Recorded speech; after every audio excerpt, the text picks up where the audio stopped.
comédien est un interprète, ce n'est pas un créateur. Voilà. En gros, enfin, ce qu'on peut dire.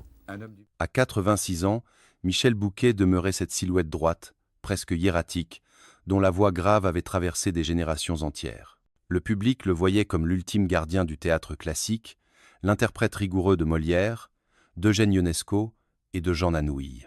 Mais derrière la révérence et les hommages officiels, il existait un autre Bouquet, plus tranchant, plus secret.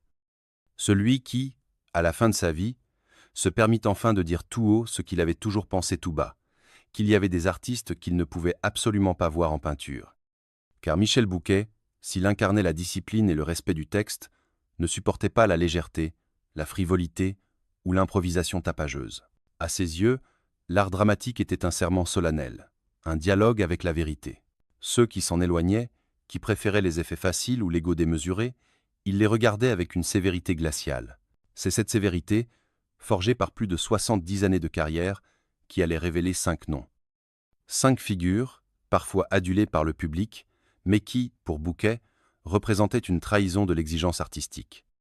On aurait pu croire que cet homme discret n'entretiendrait aucune rancune. Pourtant, les coulisses du théâtre comme celles du cinéma bruissaient de ses piques silencieuses, de ses regards désapprobateurs. À l'heure de ses 86 ans, il osa enfin lever le voile. 5 artistes, 5 parcours, 5 affrontements symboliques qui disent autant sur lui que sur eux. Alors, qui était-il? Quel visage pouvait susciter une telle aversion chez un homme si respecté? Était-ce de jeunes comédiens aux jeux tapageurs, des stars du grand écran trop préoccupés par leur gloire, ou même des auteurs avec lesquels il avait collaboré? Derrière chaque nom, il y avait une histoire, une fracture, un désaccord profond. Et c'est en suivant la voie de Michel Bouquet, dans cette confession tardive, que nous allons plonger au cœur des rivalités les plus secrètes du théâtre et du cinéma français. Numéro 5, Gérard Depardieu. Lorsque Michel Bouquet évoquait Gérard Depardieu, c'était toujours avec un mélange de fascination et de crispation. Fascination, car Depardieu représentait ce que la France cinéphile avait de plus explosif dans les années 1970. Une énergie brute, une présence magnétique, un corps qui emplissait l'écran avant même qu'il n'ouvre la bouche.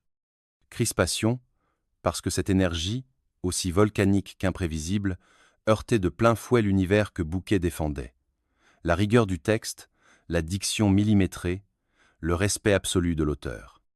Le contraste entre les deux hommes semblait inscrit dans leur destin.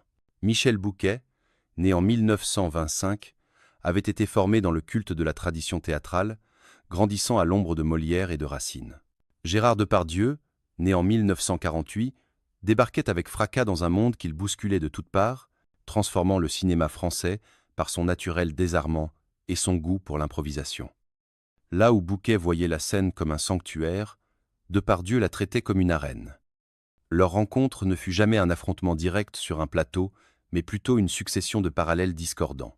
Dans les années 1980, lorsque Depardieu triomphait avec Danton ou Cyrano de Bergerac, Bouquet observait de loin, déjà vénéré comme un maître du théâtre. Certains critiques rêvaient d'un dialogue entre ces deux générations d'acteurs. L'un, l'héritier des planches classiques, l'autre, le symbole d'un cinéma libre et viscéral. Mais ce dialogue ne vint jamais, précisément parce que leur vision de l'art dramatique ne pouvait pas s'accorder. Bouquet, toujours pudique, n'exprima pas ouvertement son agacement. Pourtant, dans certaines confidences tardives, il laissa échapper cette idée. Depardieu incarnait une forme de démesure qu'il jugeait incompatible avec la recherche de vérité. Trop de chair, trop de bruit, aurait-il dit un jour, laissant deviner l'abîme qui séparait leur conception du métier. Dans cette opposition feutrée, il n'y avait plus qu'une simple différence de style. Il y avait la fracture entre deux époques. Michel Bouquet représentait la France, qui croyait encore au pouvoir sacré des mots. Gérard Depardieu personnifiait celle qui voulait briser les codes, faire jaillir l'instinct et la sauvagerie, deux mondes que rien ne pouvait réconcilier. Ce qui irritait profondément Michel Bouquet, chez Gérard Depardieu, n'était pas seulement une question de style, mais une question d'attitude. Michel Bouquet, fidèle à une éthique presque monastique, ne supportait pas le spectacle permanent de la vie privée qui s'invitait dans la carrière de Depardieu. Là où lui-même cultivait la discrétion, presque le silence, Depardieu semblait se nourrir du tumulte, provoquant, s'exhibant, brouillant sans cesse la frontière entre l'homme et le personnage. Le contraste éclatait dans les interviews. Michel Bouquet parlait peu, choisissait chaque mot comme une réplique de théâtre, pesé et calibré. Gérard Depardieu, lui, débordait d'anecdotes, d'excès, de provocations. Aux yeux de Bouquet, cette logorrhée était une insulte au métier. Un acteur n'est pas là pour se montrer, mais pour disparaître derrière le texte, confia-t-il un jour à un proche. Depardieu faisait exactement l'inverse. Il transformait chaque rôle en prolongement de lui-même. Il y avait aussi la question du respect des partenaires. Michel Bouquet, réputé exigeant, voyait dans le collectif une vertu sacrée. Sur scène, chacun devait servir l'œuvre avant de servir son ego. Or Gérard Depardieu, par son charisme écrasant, avait tendance à aspirer toute la lumière. Pour Bouquet, cette manière de vampiriser la scène, ou l'écran, était une trahison de l'esprit d'ensemble. Le théâtre n'est pas une foire, c'est une liturgie, aurait-il glissé, comme une flèche adressée à ceux qui confondaient art et exhibition. Leur désaccord, bien que jamais affronté directement, devint symbolique. Depardieu représentait une France populaire, excessive, qui voulait voir ses héros vivre autant qu'ils jouaient. Bouquet incarnait l'autre France, celle qui croyait encore à la transcendance des mots et au dépouillement. Entre ces deux visions, il n'y avait pas de terrain commun. Ainsi, même si le public rêvait parfois de les voir réunis, Michel Bouquet savait au fond que cette rencontre n'aurait jamais lieu. Pour lui, Gérard Depardieu était l'antithèse de l'acteur idéal. Là où il cherchait le silence et la vérité, l'autre offrait fracas et débordement. Et dans ce jugement tranchant, il scella son refus silencieux, laissant derrière lui cette phrase glaciale « Je n'ai jamais cru à son théâtre ». Numéro 4. Jean-Paul Belmondo. Entre Michel Bouquet et Jean-Paul Belmondo, il y avait plus qu'une différence de génération. Il y avait un gouffre de conception artistique. Jean-Paul Belmondo, révélé par le film À bout de souffle en 1960, incarna le cinéma français moderne, vif, libre et insolent. Il apportait à l'écran une désinvolture athlétique, un sourire bravache, une allure de cascadeur qui séduisait le grand public.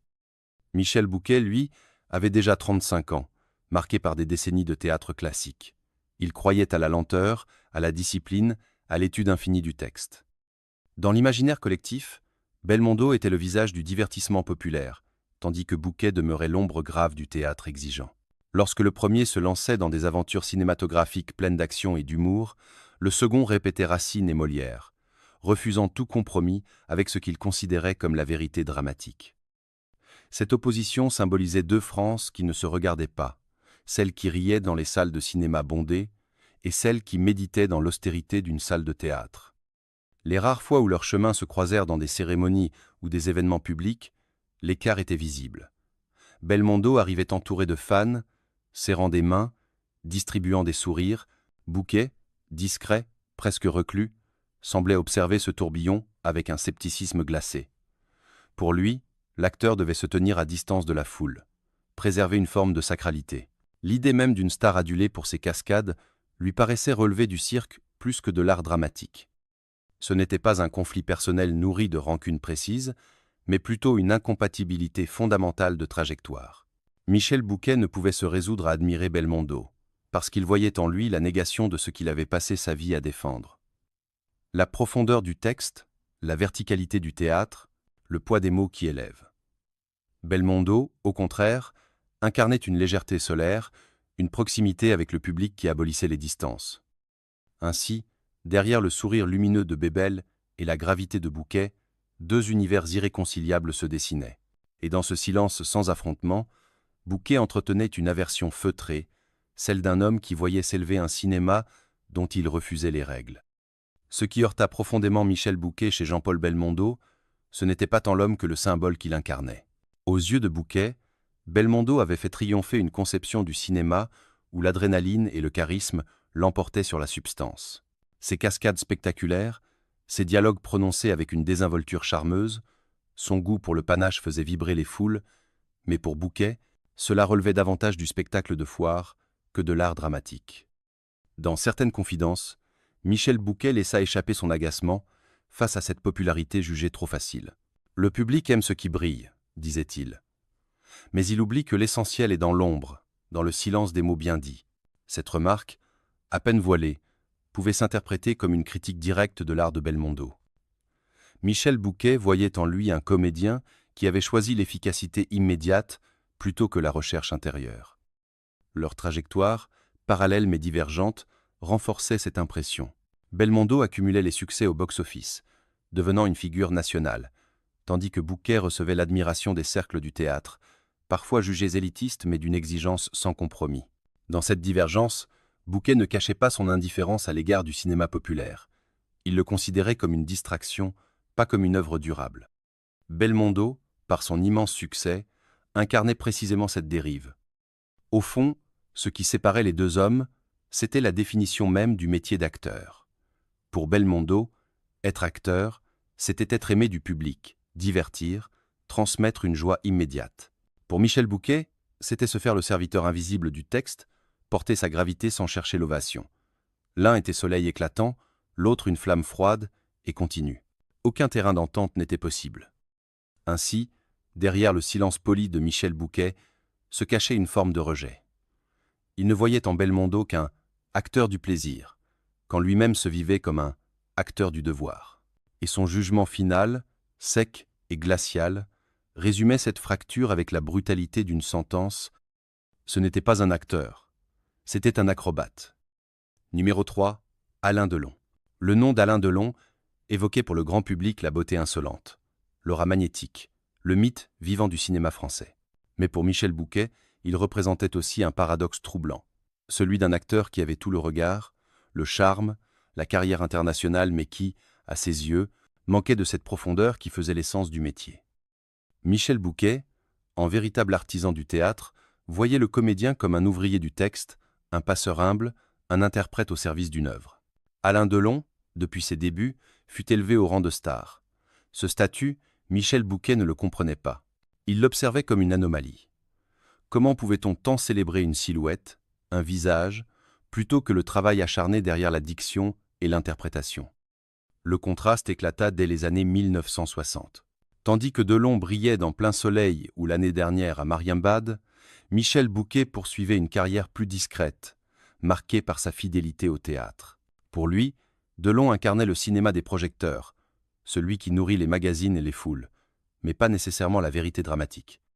Il y avait là une fracture fondamentale. L'un se faisait adorer comme une idole, l'autre se voulait respecter comme un serviteur. Lorsque leurs routes se croisèrent sur des plateaux ou dans des cérémonies, Michel Bouquet demeurait impassible, observant le culte dont Delon était l'objet. Cette adoration aveugle le laissait perplexe, car dans le regard sévère de Bouquet, l'acteur devait disparaître derrière son rôle, et non l'inverse. Avec Delon, c'était toujours le contraire. Chaque rôle devenait un prétexte à renforcer le mythe personnel. Il y avait aussi la question du rapport aux collègues. Là où Michel Bouquet se montrait discret, presque austère, Alain Delon imposait une présence écrasante. Sur un tournage, il captait tous les regards, contrôlait l'espace, revendiquait le statut de vedette. Pour Bouquet, ce comportement relevait plus du narcissisme que de l'art. Cette différence d'attitude ne pouvait qu'alimenter une forme de méfiance, voire d'aversion silencieuse. Ainsi, derrière son apparente neutralité, Michel Bouquet nourrissait un rejet instinctif pour cette figure éclatante qu'était Delon. Car pour lui, l'acteur devait servir l'œuvre, et non s'en servir pour construire sa propre légende. Ce qui mettait Michel Bouquet à distance d'Alain Delon allait bien au-delà du simple éclat médiatique. C'était une question d'éthique. Pour Michel Bouquet, l'acteur devait rester un artisan anonyme, soumis au texte et respectueux du collectif. Alain Delon, au contraire, incarnait le culte du jeu, une star façonnée par sa propre légende, parfois plus grande que les films eux-mêmes. Dans certaines confidences, Michel Bouquet laissa transparaître sa sévérité. Il jugeait chez Delon une froideur, une mécanique, un calcul permanent qui, selon lui, trahissait la sincérité de l'acteur. On ne sent pas le cœur, on sent le contrôle, aurait-il confié à un proche.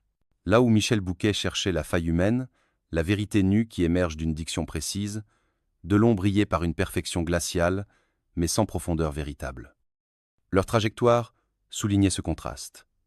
Dans les années 1970, Delon régnait sur le box-office avec Borsalino, Le Samouraï, La Piscine. Michel Bouquet, lui, multipliait les rôles au théâtre et dans un cinéma plus exigeant, loin du culte de la star. Ce déséquilibre de notoriété renforçait son agacement. Il voyait le public célébrer l'icône, alors que l'art véritable, selon lui, se jouait ailleurs, dans l'ombre et le silence des planches. Il y avait aussi une fracture morale. Alain Delon, réputé pour ses colères et ses prises de position abruptes, renvoyait l'image d'un homme insaisissable, parfois brutal.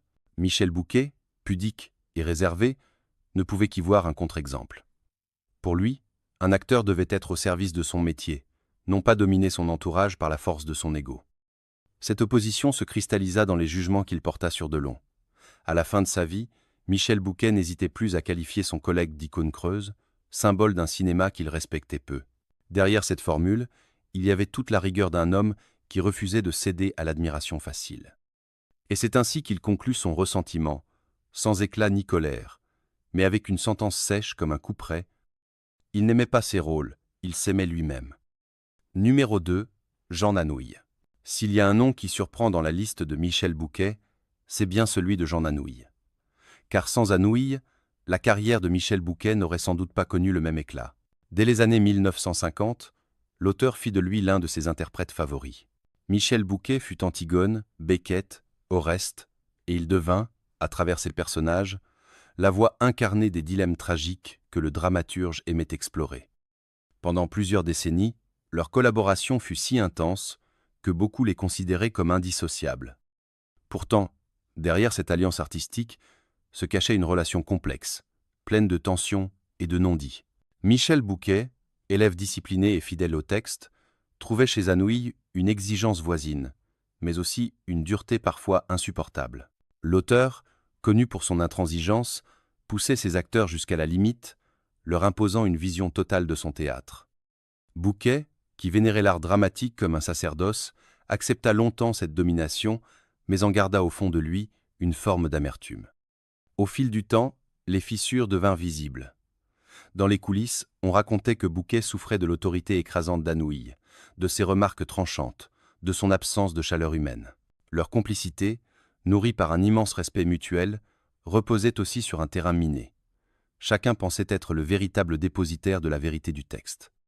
Michel Bouquet, qui avait toujours défendu l'acteur comme passeur humble, commençait à s'agacer du contrôle absolu qu'Anouilh voulait exercer sur l'interprétation.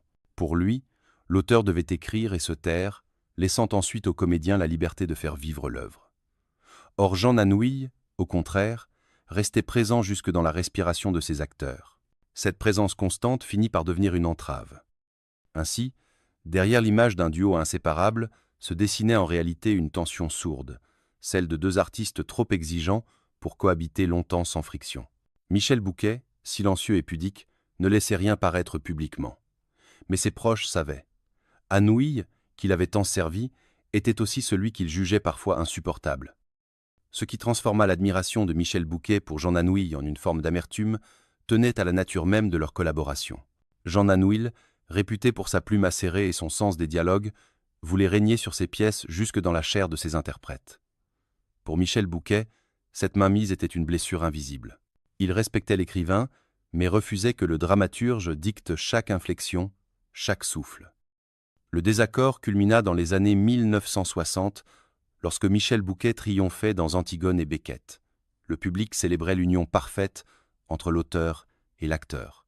Mais en coulisses, Bouquet vivait une lutte silencieuse. Jean Anouilh lui reprochait parfois de trop intellectualiser ses personnages, quand Michel Bouquet reprochait à l'auteur de ne pas faire confiance au métier des comédiens. Deux visions irréconciliables. Celle d'un écrivain qui se voyait maître absolu de son univers, et celle d'un acteur qui voulait, par son travail, redonner souffle et liberté au texte. Dans les interviews tardives, Michel Bouquet laissa filtrer quelques phrases tranchantes. Il évoquait Jean Anouilh comme un tyran tendre, un paradoxe douloureux qui mêlait affection et domination. Cette formule en disait long. L'homme qui l'avait tant servi était aussi celui qui lui avait infligé les contraintes les plus rudes. Derrière l'hommage se cachait la rancune. Leur éloignement progressif fut inévitable. Michel Bouquet finit par privilégier d'autres auteurs, d'autres univers, comme Eugène Ionesco ou Harold Pinter, où il trouvait plus de liberté. À mesure qu'il se libérait de l'emprise d'Anouilh, il redécouvrit la joie de l'acteur indépendant, celui qui ne se laisse pas enfermer dans la cage dorée d'un écrivain trop présent. Et lorsqu'à la fin de sa vie, il dressa la liste de ceux qu'il ne pouvait pas voir en peinture, Jean Anouilh y figura, non par haine, mais comme symbole de cette prison artistique qu'il avait dû endurer. Dans son jugement final, aussi sec que définitif, Michel Bouquet scella cette rupture. Il écrivait pour me posséder, pas pour me libérer. Numéro 1. Louis de Funès. À première vue, rien ne semblait rapprocher Michel Bouquet de Louis de Funès. L'un était le serviteur austère du théâtre, maître des tragédies et des silences lourds. L'autre, le roi incontesté du rire français, capable de déclencher l'hilarité par un simple froncement de sourcils. Pourtant, leurs noms circulaient souvent côte à côte dans les conversations sur le cinéma hexagonal, comme deux pôles opposés d'un même art. Et c'est précisément dans cette opposition que naquit la version de Michel Bouquet. Pour lui, Louis de Funès représentait tout ce que le théâtre classique rejetait. La gestuelle outrancière, les mimiques exagérées, les éclats de voix tonitruants. Michel Bouquet, qui considérait l'art dramatique comme un chemin vers la vérité intérieure, regardait ce déferlement d'énergie comme une trahison. « Le théâtre n'est pas une mécanique de rire, c'est une quête de vérité », murmurait-il souvent. Face à l'explosion comique de Funès, il voyait non pas un acteur, mais un illusionniste qui détournait le public de l'essentiel. Le succès planétaire du comédien n'arrangeait rien. Tandis que Louis de Funès remplissait les salles avec La Grande Vadrouille ou Les Aventures de Rabbi Jacob, Michel Bouquet s'enfonçait dans la rigueur des planches, porté par un public plus restreint mais fervent. L'écart de notoriété nourrissait chez lui une incompréhension presque douloureuse. Pourquoi la France, si fière de son théâtre, se précipitait-elle pour applaudir des grimaces plutôt que des alexandrins? Dans ce déséquilibre, Michel Bouquet voyait une menace pour l'art qu'il défendait. Louis de Funès symbolisait à ses yeux le triomphe du populaire sur l'exigeant, du rire immédiat sur la réflexion. Et plus les rires montaient dans les salles, plus il se repliait dans son austérité, convaincu que cette frénésie passagère ne laisserait aucune trace durable. Ainsi, sans jamais le dire frontalement, Michel Bouquet rangeait Louis de Funès dans la catégorie des artistes qu'il ne pouvait pas supporter. Non pas par jalousie, mais parce qu'il voyait en lui l'incarnation d'un cinéma dont il rejetait les codes.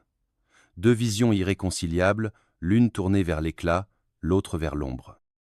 Ce qui agaçait profondément Michel Bouquet dans le phénomène Louis de Funès, c'était moins l'homme que l'ouragan qu'il déclenchait partout où il passait. Les salles de cinéma résonnaient de rires tonitruants, les journaux titraient sur ses records, et les producteurs misaient sur lui comme sur une valeur sûre. Michel Bouquet, qui concevait le métier comme une ascèse, observait cette adoration populaire avec une méfiance glaciale. Pour lui, un acteur ne devait pas chercher à séduire mais à révéler. Or Louis de Funès, pensait-il, se contentait de séduire, encore et encore, à coups de grimaces et de colère caricaturale. Leurs univers se croisaient rarement, mais Michel Bouquet ne cachait pas son scepticisme lorsqu'on l'interrogeait. Dans certaines confidences, il laissait entendre que le rire de Louis de Funès n'était qu'un feu d'artifice passager, condamné à s'éteindre. Il refusait de voir en lui un véritable comédien, le réduisant à un artisan de la farce, habile mais superficiel. Et ce jugement, prononcé avec cette froideur qui le caractérisait, résonnait comme une condamnation. Il y avait aussi une dimension presque philosophique à ce rejet. Pour Michel Bouquet, l'art dramatique devait élever, confronter le spectateur à des dilemmes, à la gravité de l'existence. Louis de Funès, au contraire, promettait une évasion, un soulagement, une parenthèse de légèreté. Deux fonctions du théâtre et du cinéma que Michel Bouquet considérait comme incompatibles. Dans son esprit, la mission sacrée de l'acteur ne pouvait pas se réduire à provoquer des rires collectifs. Et pourtant, au fil des décennies, la gloire de Louis de Funès ne faiblissait pas. Cela ne faisait qu'accentuer la distance. Michel Bouquet voyait là un signe inquiétant. La France préférait la légèreté à la profondeur. Pour lui, c'était une défaite culturelle, et Louis de Funès en était le visage éclatant. Dans les dernières années de sa vie, Michel Bouquet n'adoucit pas son jugement. Sa sentence, lapidaire et glaciale, reflétait autant son exigence que son rejet définitif. Il amusait la foule, mais il n'a jamais servi le théâtre. À 86 ans, Michel Bouquet s'en alla comme il avait vécu, dans la retenue, loin des feux tapageurs, fidèle à l'ombre protectrice du théâtre. En révélant ces 5 noms qu'il ne pouvait pas voir en peinture, il ne cherchait pas à régler des comptes, mais à dessiner, une dernière fois, le contour de son idéal. Car à travers ses rejets, c'est sa conception de l'art qu'il affirmait. Un art austère, exigeant, presque sacré, où le mot prime sur le geste, où la vérité l'emporte sur l'apparat. Ceux qu'il critiquait n'étaient pas uniquement des rivaux ou des incompris. Ils étaient les miroirs d'un combat plus vaste, celui qui oppose le populaire au classique, le spectaculaire à l'intime. Gérard Depardieu, Jean-Paul Belmondo, Alain Delon, Jean Anouilh, Louis de Funès, chacun, à sa manière, incarnaient une voix que Michel Bouquet refusait. Et en les désignant, il affirmait surtout ce qu'il voulait défendre. La dignité de l'acteur comme serviteur du texte, humble passeur d'une vérité qui le dépasse. Aujourd'hui encore, son héritage se lit dans chaque salle où l'on joue Racine, Molière ou Ionesco. Ses élèves, ses admirateurs, se souviennent d'un maître inflexible, d'une voix qui ne transigeait pas. Et si ces jugements paraissent durs, ils révèlent en réalité la cohérence d'un homme qui n'a jamais dévié de sa ligne. Celle d'un acteur qui croyait à la noblesse du théâtre comme d'autres croient à une foi. Michel Bouquet a quitté la scène, mais son ombre demeure. Elle plane sur les planches, sur les écrans, sur les mémoires. Et à travers cette confession tardive, il laisse un message ultime. Le véritable art n'est pas de plaire, mais de rester fidèle à sa vérité, coûte que coûte.